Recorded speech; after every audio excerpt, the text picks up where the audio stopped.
सगळ्या त्यांच्या मागण्यांचा अंतर्भाव त्यात केलेला आहे. तर ते मराठा बांधवांच्या त्यांच्याशी विश्वासघात केल्यासारखं होईल. आम्ही मान्य जरंगे पाटलांना भेटणार आहोत. त्यांच्याशी चर्चा झाली नाही. मला वाटतं ती चर्चा झाल्याच्या नंतर मग तो प्रसिद्ध तो पब्लिक डोमेनमध्ये येणारच आहे. कायदे चौकटीत बसावेत आणि त्या कसोटीमध्ये टिकाव्यात म्हणून तेवढा वेळ गेला.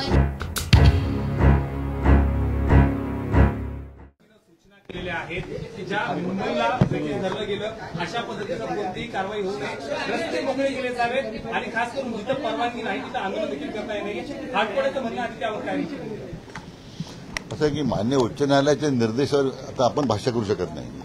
जी काही अप्रोप्रिएट अथॉरिटी जी आहे त्या संदर्भात ती काही आवश्यक हायकोर्टाच्या निर्देशाप्रमाणे कारवाई करेल. तुम्ही एक कच्चा मसुदा पाठवलेला आहे, नेमका आमच्या उपसमितीने जे काही मुद्दे उपस्थित झाले होते आम्ही गेले 2-3 दिवस सातत्याने त्याच्यावर विचारविनिमय करून अंतिम मसुदा तयार केलाय. तो अंतिम केलाय. सगळ्यांनी मान्यता दिली त्या मसुद्याला आणि तो आता आम्ही घेऊन आम्ही मान्य जरंगे पाटलांना भेटणार आहोत आणि त्या बाबतीमध्ये मला असं वाटतं की काही सकारात्मक निर्णय होईल अशी अपेक्षा आहे. शिष्टमंडळ भेटीला गेलं होतं, अचानक स्वतः तुम्ही भेटायला का जात आहात? नाही, असं की उपसमितीच्या वतीनेच न्यायमूर्ती शिंदे साहेब जाऊन आले होते. त्याच्यातून उपस्थित केलेले मुद्दे शेवटी उपसमिती जी आहे ती मंत्रिमंडळानं एम्पॉवर केलेली समिती आहे. शेवटी निर्णय समितीला घ्यायचे होते आणि म्हणून न्यायमूर्ती शिंदे साहेबांच्या समितीने गेल्यानंतर चर्चा केल्यानंतर जे मुद्दे उपस्थित झालेत त्याच्यावर समितीने गेले 2-3 दिवस मग कायदेशीर मत घेतलं. ॲडव्होकेट शिंदे साहेबांचं मत परत त्याच्यावर त्यांच्याही चर्चा केली. माननीय ॲडव्होकेट जनरल साहेबांच्यावर आम्ही चर्चा केली विस्तारानं आणि मग आता तो त्या ज्या कायद्याच्या चौकटीत बसणारा जो प्रस्ताव होता या संदर्भात आपण तयार केलेला आहे. पण तुम्ही स्वतः आता जाणार आहात, त्यानंतर देखील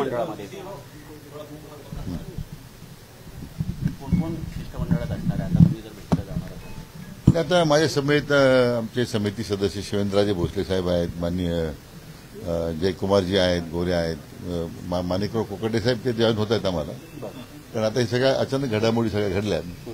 बाकी मात्र सगळे सन्माननीय मंत्रिमंडळातील सदस्य या सगळ्या प्रक्रियेमध्ये आहेच आहेत. गेले 2-3 दिवस काही होते, काही ऑनलाईन होते, पण या सगळ्या चर्चेमध्ये त्यांचा सहभाग होता आणि आमच्या विभागाचे सगळे मग सामाजिक न्याय विभागाचे सचिव किंवा आमच्या विभागाचे सचिव जे म्हणजे उपसमितीचे सदस्य सचिव आहेत ते मग वेगवेगळ्या विभागाचे जे अधिकारी त्या समितीचा आपण घेतलेले आहेत ते सगळेच त्या ठिकाणी हजर राहतील. पण तुम्ही गेल्यानंतर मागे घ्यावं म्हणून मसुद्यात नेमकं काय दिलेलं आहे? नाही, मला वाटतं आपण ती चर्चा आता करण्यापेक्षा जर आम्हाला त्यांच्याशी चर्चा करू दे. मला वाटतं ती चर्चा झाल्याच्या नंतर मग तो प्रसिद्ध तो पब्लिक डोमेनमध्ये येणारच आहे.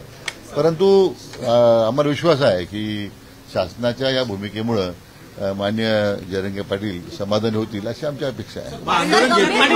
गंभीर गुन्हे दाखल नसलेल्या मराठा युवकांवरती जे गुन्हे दाखल करण्यात आलेले आहेत ज्याच्यामध्ये जे गंभीर गुन्हे दाखल नसलेल्या युवकांवरती केसेस जे आहेत त्या मागे घेतल्या जातील असं काही मसुद्यामध्ये मेन्शन केलंय का? या बाबतीमध्ये स्पष्ट भूमिका शासनानं मांडलेली आहे. म्हणून त्या मसुद्यामध्ये मग ते गुन्हे मागे घ्यायचा प्रश्न असेल, त्या मृत नातेवाईक मृत आंदोलक जे आहेत त्यांच्या मुलांना पाल्यांना नोकरी द्यायचा प्रश्न असेल, हे सगळे विषय आपण ऍड्रेस केले. कुणी येत नव्हतं, शिष्टमंडळ येत नव्हतं, त्यांच्याकडून प्रतिसाद येत नव्हता. आज यापूर्वी म्हणजे ड्राफ्ट पाठवण्यात आलाय, तुम्ही जाण्याआधी त्यांच्याकडून कुणी आलं होतं का? त्यांनी बाजू ऐकून घेतली का? कारण वारंवार असं होतं की त्यांच्याकडून कुणी येत नाही असं सरकारचं वारंवार म्हणणं. त्यांच्याशी चर्चा झाली नाही, पण त्यांच्या ज्या मागण्या आल्या होत्या आमच्यासमोर पहिलं निवेदन आलं, नंतर न्यायमूर्ती शिंदे साहेबांच्या माध्यमातून काही त्यांचे मुद्दे समोर आले.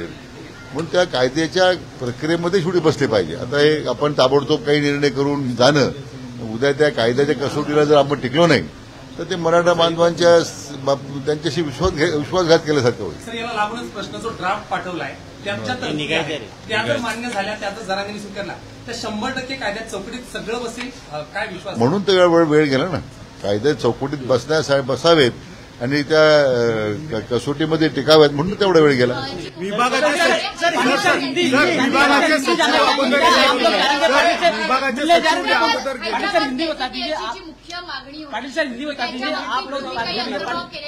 सगळ्या त्यांच्या मागण्यांचा अंतर्भाव त्यात केलेला आहे.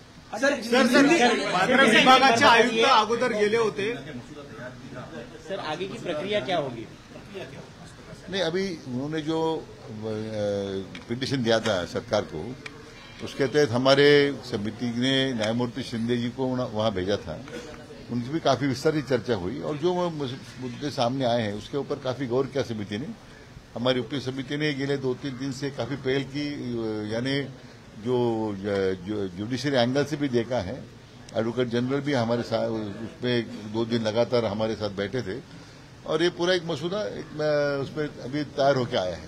लेकिन जरंगे पाटिल से मिलने जा रहे डेलीगेशन में कौन पड़े? जरंगे पाटिल और सरकार के बीच में ये पहला शायद अनुभव होगा कि आप जरंगे पाटिल से मिलने जा रहे हैं. नहीं, मुझे पूरा विश्वास है कि अतिशय सकारात्मक दृष्टि से सरकार ने ये इस मामले में पहल की है और हमें विश्वास है कि जरंगे पाटिल जी भी सरकार की भूमिका को इसमें स्वीकारेंगे. सर आखिरी सवाल, डेलीगेशन में कौन कौन होगा, मिलने कौन कौन जा रहा है? अभी मेरे साथ हमारे मंत्रिमंडल के जो सदस्य हैं, शिवेंद्रराजे भोसले जी हैं, माननीय जय कुमार जी, हमारे विधायक माननीय राणा जगदीश सिंह हैं, मानिकराव जी आए थे मुंबई में. ये अचानक इतनी हलचल हो गई कि सबको बुलाना ठीक, लेकिन आज भी सुबह हमारी जो मीटिंग में सब हमारे मंत्रिमंडल के सहयोगी ऑनलाइन मौजूद उपस्थित थे और सबका मुझे खुशी है इस बात की कि एक सर्वसम्मति से इसको अभी उसको हमने मंजूरी दी है. ड्राफ्ट में कंटेंट क्या रहेगा उसके बारे में क्या कहना है? तो अभी ड्राफ्ट उसका तो उनको देने के बाद तो आपके सामने कागज आएगा. क्या हुआ कि प्रतिनिधिमंडल आपने भेजा लेकिन आप लोग को जाना पड़ रहा है? नहीं, ऐसे कि मैं इस उप समिति का मैं अध्यक्ष हूँ और उसमें हमारी कोई प्रतिष्ठा नहीं है. जो मांगे मराठा आंदोलन ने रखे उसके ऊपर तो मेरा कोई प्रतिष्ठा का प्रश्न मैं नहीं कर रहा हूँ.